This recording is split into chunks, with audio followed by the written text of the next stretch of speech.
How to handle public humiliation with confidence. Did you know that over 70% of people admit they've been publicly humiliated at least once in their lives? Humiliation doesn't just hurt emotionally, it can lower your confidence and self-esteem.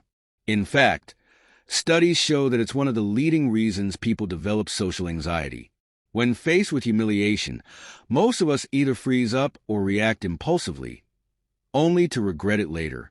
But what if I told you there's a way to respond that not only shuts down the humiliation, but also protects your dignity and even earns you respect?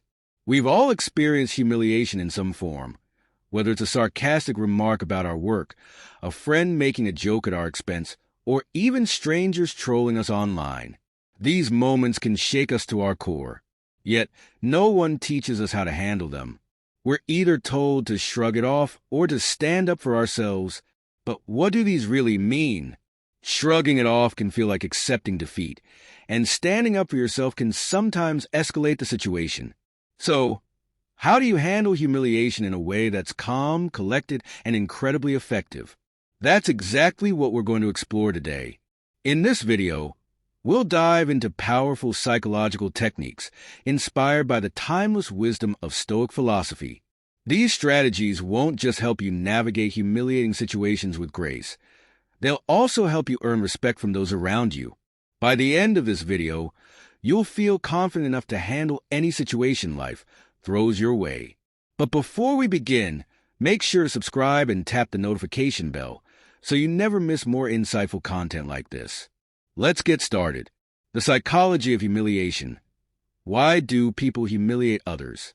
It's a question we all ask ourselves after being on the receiving end of a cruel remark or a cutting glance. At first, it feels personal, like an attack on who we are, our abilities, or our perceived flaws.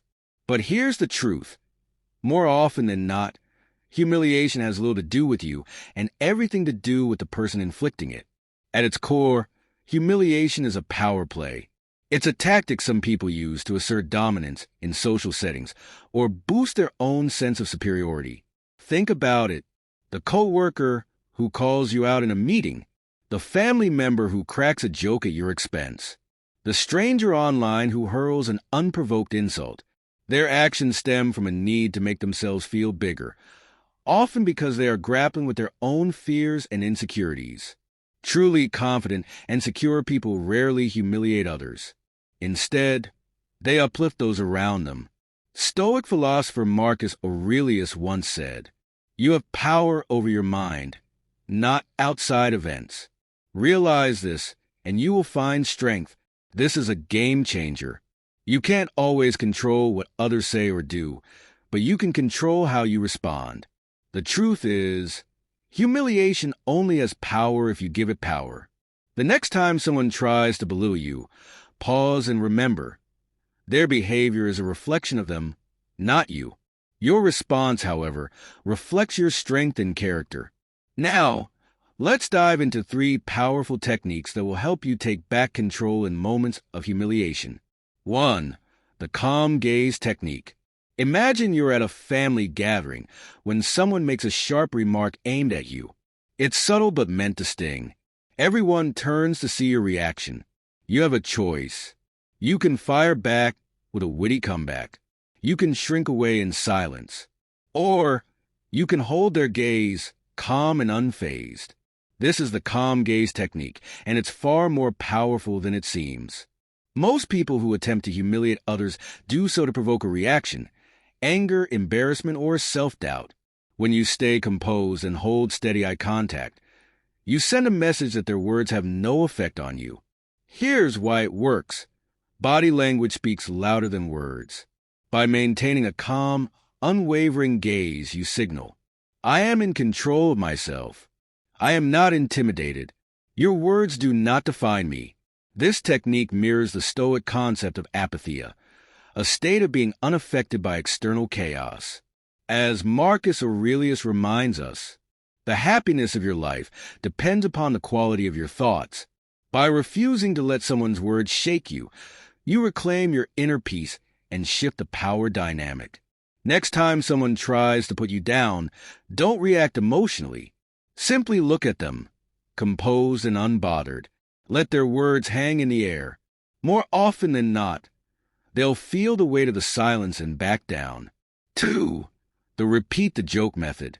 Humiliating comments often come in the form of jokes, statements meant to embarrass you in front of others. One of the best ways to neutralize these? Ask them to repeat the joke. At first, this might seem counterintuitive. Why draw attention to the insult? But here's the genius behind it. When someone repeats a joke, it forces them to hear their own words in a different way. It loses its humor and instead highlights the rudeness or awkwardness of their remark. Example: let's say a friend tries to embarrass you by bringing up an old, awkward story. Instead of laughing nervously or getting defensive, you calmly say, "Oh, that's interesting. Can you repeat that? I'm not sure I heard you the first time." The moment they repeat it, the joke loses its bite. The humor fades. And suddenly it's them, not you, who looks awkward. This method works because it demonstrates emotional composure.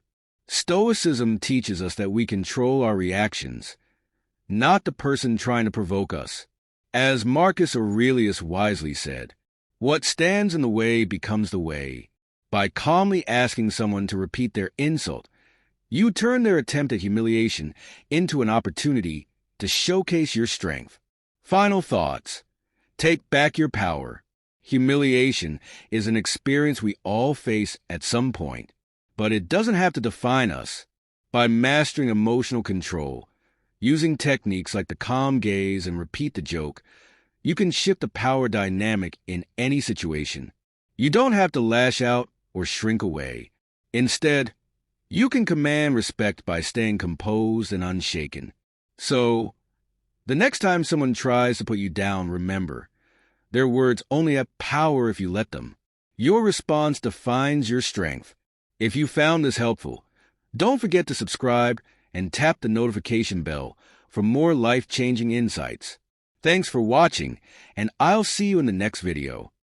Handling humiliation with grace and strength.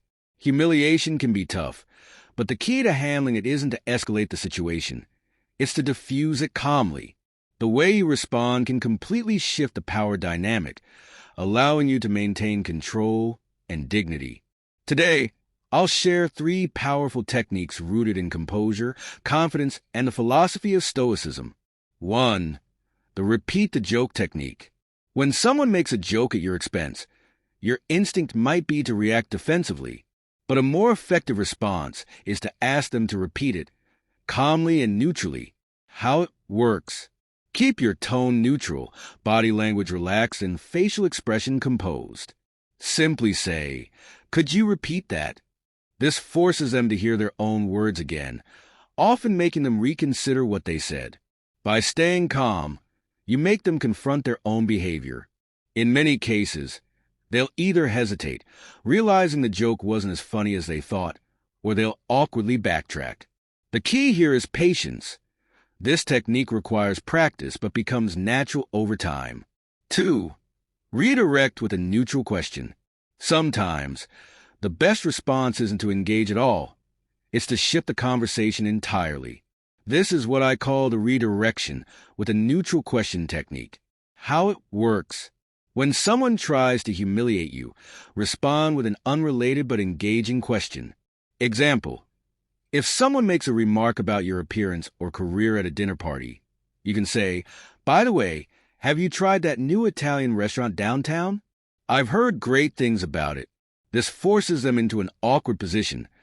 They can either push forward with their negativity, which will now seem out of place, or follow the new topic.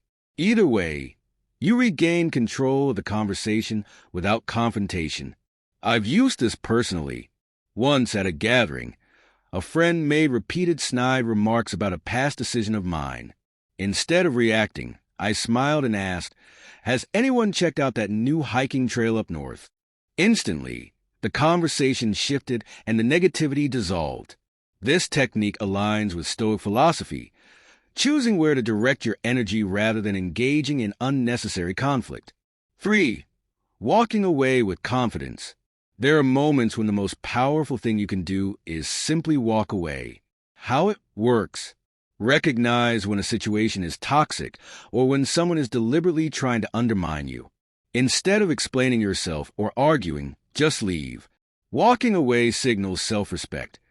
It shows that you refuse to tolerate humiliation. I once had a friend who would subtly belittle me in front of others. I stayed in that friendship for too long, hoping things would change. One day, after yet another comment, I simply excused myself and left.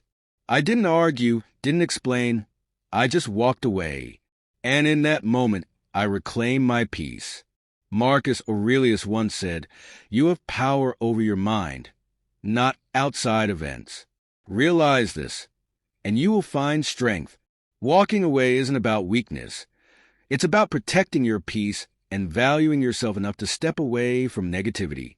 Why these techniques work? These strategies work because they shift the power dynamic. Instead of letting others control your emotions, you take charge of your response. Stoicism teaches us that we cannot control others, only ourselves. When you respond with composure, you show strength and command respect. You don't need to fight fire with fire. You rise above with grace. Final takeaway: humiliation only has power if you give it power. By mastering your responses, you protect your dignity and build unshakable confidence. Now, I want to hear from you. Have you ever faced a moment of public humiliation? How did you handle it? Share your experience in the comments. Your story might inspire someone else to reclaim their dignity. And don't forget to subscribe for more insights on self-mastery and personal power. The best version of yourself is waiting, and the journey starts now.